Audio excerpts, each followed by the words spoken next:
में महान है।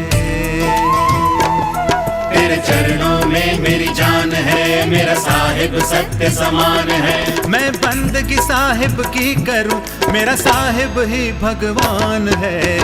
साहिब जग में महान है। साहिब बंदगी, साहिब बंदगी, साहिब बंदगी, साहिब बंदगी, साहिब बंदगी, साहिब बंदगी, साहिब बंदगी, साहिब बंदगी, साहिब बंदगी, साहिब मेरा साहिब। कुछ लोग अंदर की बात अंदर में खो जाए, ये सुनकर के सोचते हैं कि लक्ष्य की प्राप्ति हो गई। नहीं नहीं नहीं, वहाँ भी बड़ा भटकाव है। कोई भूसरी से चलता है, कोई खेचरी से, कोई चाचरी से, कोई अगोचरी से, कोई उन्मनी से। पर इनमें उन्मनी का स्थान उत्तम बताया गया है। राजा जनक उन्मनी मुद्रा के ज्ञाता थे। इस तरह साधक जब अपने अंतर में कुछ कुछ अनुभूतियाँ करता है तो कुछ वहीं रुक जाते हैं। साहब कह रहे नहीं, सुषुम्ना का जिक्र तो साहब ने भी किया। जब लोग फिर साहब का हवाला देकर इसको सत्यापित करते हैं, स्थापित करते हैं, तो कहते हैं यही सत्य है। नहीं, पर मैं उनका ध्यान एक शब्द की तरफ ले जाना चाहता हूं कि साहब ने कहीं भी अनहद शब्दों को स्थापित नहीं किया लक्ष्य के तौर पर। हाँ, एक माध्यम माना है। अगर वो स्थापित करते हैं तो एक शब्द इसकी साक्षी दे रहा है, जाप मरे अजपा मरे, अनहद भी मर जाए, सूरज समानी शब्द में ताको काल न खाए। जाप अजपा दोनों की स्थिति से परे कहीं। साहब कह रहे हैं अनहद की भी निवृत्ति है, अनहद भी समाप्त हो जाता है, खत्म हुआ ना। और फिर कह रहे हैं नहीं अनहद उलझावे सो सतगुरु में भावे। इसका मतलब है कहीं वर्जित कर रहे हैं, अनहद में नहीं उलझना। कुछ लोग अनहद धुनों में उलझ जाते हैं, कहते हैं यही है नाद ब्रह्म, यही है परम तत्व। साहब सावधान कर रहे हैं, यह नाड़ियों की प्रक्रिया से होती है। साहब साफ कह रहे हैं शब्द कहो तो शब्द है नाही, शब्द हुआ माया की छाई, दो बिन होए न अधर आवाजा। कहो दो के बिना अधर आवाज हो ही नहीं सकती, साउंड दो के बिना नहीं हो सकती है, वो तो साउंडलेस साउंड है। कुछ लोग कह रहे हैं धुनात्मक शब्द, वर्णनात्मक शब्द, दो शब्द है। हम कह रहे तीन। एक है मुखात्मक, साउंडलेस साउंड, साउंडलेस वर्ड, जिसमें कोई ध्वनि नहीं, वही नित्य है। इसलिए जहां झनकारे हैं वहां अनादि ब्रह्म की कल्पना कैसे की जा सकती है, क्योंकि दो के बिना धुनें नहीं होती हैं। काफी लोग इन्हीं धुनों में उलझ जाते हैं।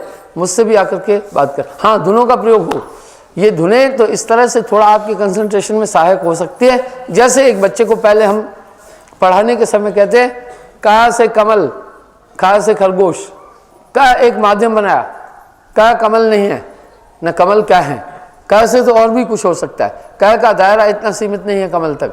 इसलिए केवल इन धुनों तक साधना सीमित नहीं है। कुछ लोगों ने यहीं को लक्ष्य मान लिया, बस कहते धुन से। पर हाँ, इससे लाभ भी तो मिलेगा। फिर कुछ तर्क करते हैं, भाई कबीर साहब बोल रहे हैं रस गगन गुफा में अजर झरे, साहब का एक शब्द है, इसका हवाला भी मुझे लोग देते हैं। कह रहे हैं भाई कबीर साहब वाणी में स्थापित कर रहे हैं रस गगन गुफा में अजर झरे। बंकनाल को गगन गुफा कहा। इंडा पिंगला जब लय हो जाती है, मध्य की नाड़ी सुषुम्ना खुलती है, बंक टेढ़े को कहते हैं, मस्तिष्क के क्षेत्र में जाकर टेढ़ी होती है। वहां एकाग्र हो जाए तो बाहर की धुनें, बाहर की आवाज, बाहर के साउंड कम आते हैं और वहां गुंजायमानता और साउंडिंग और जिंगलमेंट ऑफ द वर्ड्स ज्यादा हो जाती है।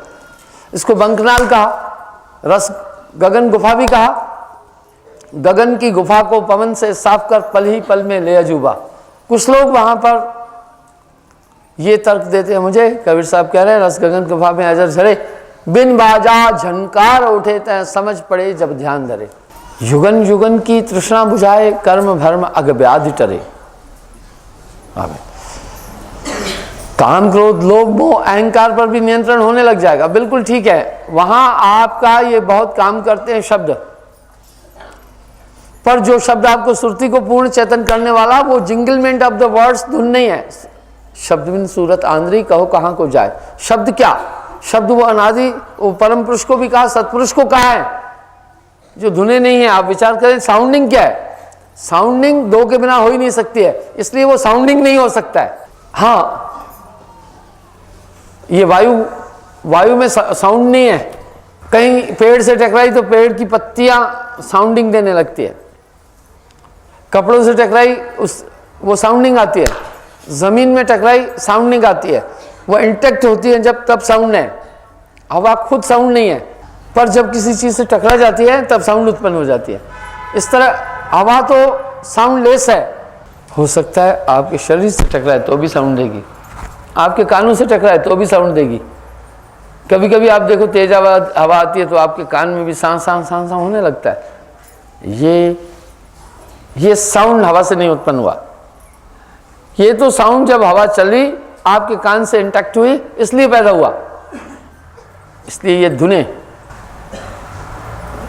कतई परमात्मा नहीं है। अगर ये धुने ही सब कुछ होती तो साहब ने ये कहना नहीं था, जाप मरे अजपा मरे अनहद भी मर जाए, सूरज समान शब्द में जिसको काल न खाए। ये धुने साउंड नहीं है। फिर नहीं अनहद उड़ जावे आदि ये शब्द इंगित कर रहे हैं कि साहब ने जिस शब्द सो तो शब्द विधेय जिभ्या पर आवे नहीं नरक पर कर ले, वो वाणी में भी नहीं आता है। और वाणी में साहब साफ कह रहे हैं, पुरुष कहो तो पुरुष है नहीं, पुरुष हुआ माया के छाई, दो बिन होए न अधर आवाजा। कह रहे हैं दो के बिना साउंड नहीं होगी। मैं रिमोट फेंकूंगा साउंड नहीं है, जब मेरे हाथ से इंटैक्ट होगा साउंड आ जाएगी। ये साउंड कब निकली? जब ये इंटैक्ट हुआ। जितना हार्ड इंटैक्ट होगा उतनी हार्ड आवाज निकलेगी। साहब कह रहे हैं दो बिना होए न अधर आवाजा।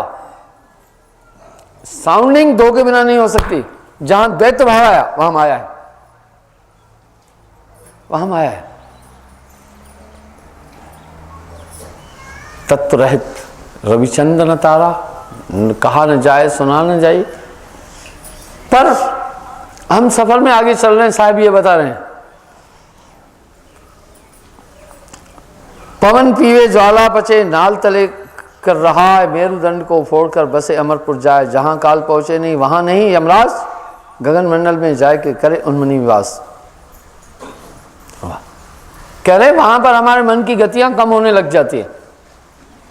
जैसे साधक सुषुम्ना नाड़ी में पहुंच जाता है तो वहां क्या होता है, मन की क्रियाएं समाप्त होने लगेगी।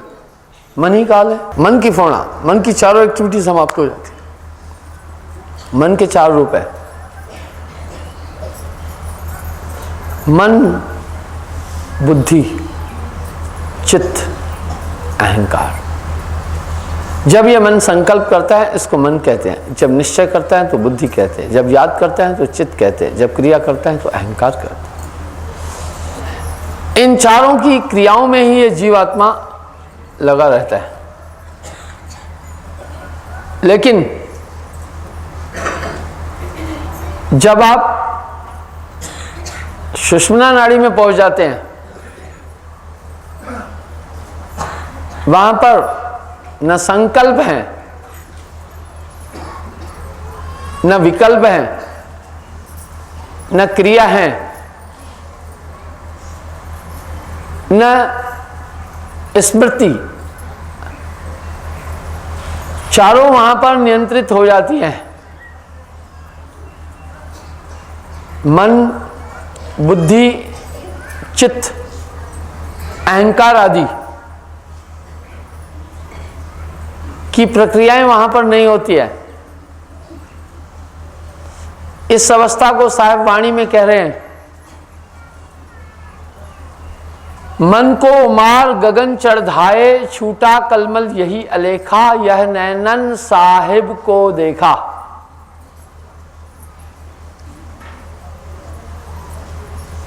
और तेरा बैरी कोई नहीं, तेरा बैरी मन। साहब करें वहां काल मन ही आए काल कराला, मन की पूर्ण ही नहीं होती है उस पॉइंट पर पहुंच करके। जहां काल नहीं जावे ही छूटे सकल संताप, होय उन्मनी लोन मन, तहां विराजे आप। तीन बंद लगा के पांचों वायु को साथ, सुखमन मार्ग होकर देख अलग अगाध। वाह साहब, बड़ा सहज रास्ता बता रहे। ये पांचों वायु कौन सी? 5 महाप्राण है, 5 उपप्राण है। 5 महाप्राण है अपान, उदान, प्राण, समान, सर्वतन व्यान। ये 5 महाप्राण हैं। साहब करें इन पांचों को साथ करके सुषुम्ना नाड़ी के अंदर समा दो, तब शरीर सीज होने लग जाएगा। कह रहे हैं आसन पद्म लगाए के, पद्मासन की अवस्था में हमारा मेरुदंड सीधा हो जाता है। मेरुदंड साध, अगर ये मेरुदंड रीढ़ की हड्डी झुकी होगी तो दसम द्वार किसी भी अवस्था में खुल नहीं सकता है। आगे कह रहे हैं ईंडा पिंगला साध कर सुषुम्ना में कर वास। अब भाई ईंडा पिंगला कैसे साधे? इस बात को नानक देव जी ने भी अपनी वाणी में अच्छी तरह से कहा। ईंडा पिंगला सुखमन बूझे आपे अलख लखावे, उसके ऊपर साचा सतगुरु अनहद शब्द सुरत समावे। ईंडा पिंगला के मध्य में सुषुम्ना नाड़ी। कह रहे हैं इनको जाने, उसके ऊपर साचा सतगुरु अनहद शब्द सुरत समावे। वाह, ईंडा पिंगला में रहस्य है। पर ईंडा पिंगला लय होते ही सुषुम्ना का सृजन होता है। पर अगर कोई कहे ईंडा पिंगला ही मुक्ति का द्वार है तो यहां भूल है। कुछ तो ईंडा पिंगला से ध्यान करके खष्टम चक्र पे भी चले जाते हैं। एक प्राणायामी भी तो प्राणों का आयाम कर रहा है, लेकिन संत का मता अगाध, वो कहीं इससे बहुत आगे जाकर के अपने लक्ष्य की बात करता है। साहब ने भी वाणी में साधना की इन अवस्थाओं का उल्लेख किया, लेकिन ये ध्यान भजन हम पूर्ण सद्गुरु के सानिध्य में ही करें तो अच्छा है, ताकि हम ठीक से समझ पाएं कि इसके गुण दोष क्या है। मेरुदंड साध कर सूरत गगन को झाए। वाह, एक जगह और भी साहब इस ध्यान करने के सूत्र को, सुषुम्ना नाड़ी के खोलने के सूत्र को बोल रहे हैं। सकल पसारा मेट कर मन पवना कर एक, ऊंची तानो सूरत को तन देखो पुरुष अलेख। साहब कह रहे हैं ईंडा पिंगला सुखमना सम करे, अर्ध और उर्ध विच ध्यान लावे।